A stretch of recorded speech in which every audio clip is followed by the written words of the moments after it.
जिल्ह्यामध्ये सर्व कंत्राटदार बंधू जे सर्व PWD, वॉटर सप्लाय आणि विविध डिपार्टमेंटला जे आम्ही कामं करतो त्याच्या आमच्या निधी अभावी जवळपास नांदेड जिल्ह्यामध्ये आमचे आणि महाराष्ट्रामध्ये 1,08,000 कोटी रुपये अडकलेले आहेत.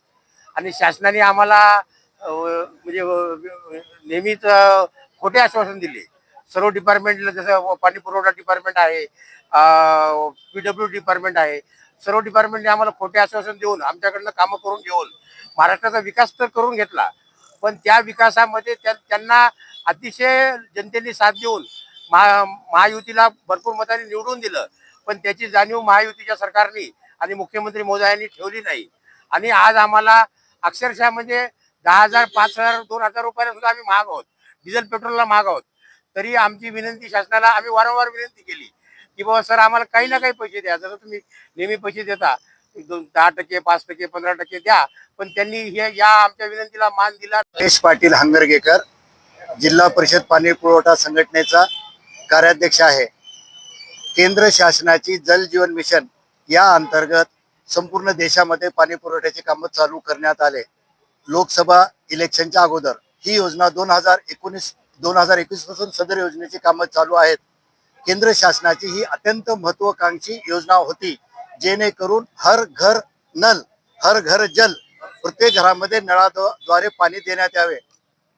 सदर कामे करत असताना केंद्र शासनाची महत्वाकांक्षी योजना म्हणून प्रत्येक कंत्राटदाराने आपले संपूर्ण भांडवल, बाजारातून आणलेले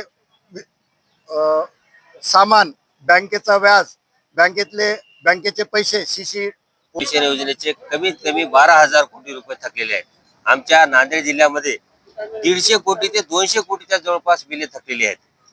गेल्या 1.5 वर्षापासून सर्व कंत्राटदार कामाच्या व्यापामुळे एकही रुपया अजून 1.5 वर्षापासून मिळालेला नाही.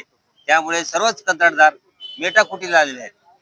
पाईपवाले, सिमेंट, लेबर या सर्व लोकांचे पैसे 1.5 वर्ष म्हणजे आज देतो, उद्या देतो, परवा देतो असं करीत आम्ही मार्च पर्यंत देऊ तसं सांगितलं होतं. मार्चही गेलं, पुन्हा 1 वर्ष संपल्याच्या नंतर परत अजून 4 महिने संपले तरी शासन आम्हाला पैसे देण्याचा मार्ग घेत नाही, नाव घेत नाही. तरी मला शासनाला एवढी विनंती करायची आहे, प्रशासन आज देतो उद्या देतो म्हणून वेळ काढूपणा करून हात वर करताय. तरी आम्हाला जर ह्या 8 दिवसात 10 दिवसात जर बिले नाही मिळाले तर आम्हाला आझाद मैदानावर उपोषण, आमरण उपोषण केल्याशिवाय पर्याय राहणार नाही. कमीत कमी नांदेड जिल्ह्यामध्ये 150 लोक आहेत पाणी पुरवठा विभागाचे, 150 कॉन्ट्रॅक्टर आहेत. नाही 1.5 वर्षापासून कोणालाच भेटलेलं नाही. 1.5 वर्षापासून निधीच आला नाही 1.5 वर्षापासून. आणि आता एवढे कंत्राटदार, परवा सांगलीमध्ये एका आमच्या कंत्राटदार बंधून कोणतेही काम होऊ शकत नाही. हा महत्वाकांक्षी प्रकल्प असल्यामुळे आम्ही तन मन धन एकत्र करून लोकांना पाणी पाजवण्याचा प्रयत्न केलेला आहे.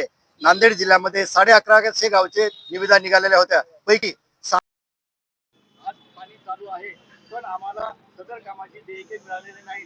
पाणी पुरवठा विभाग, जिल्हा परिषद नांदेडचे 150 कोटीचे देयके प्रलंबित आहेत.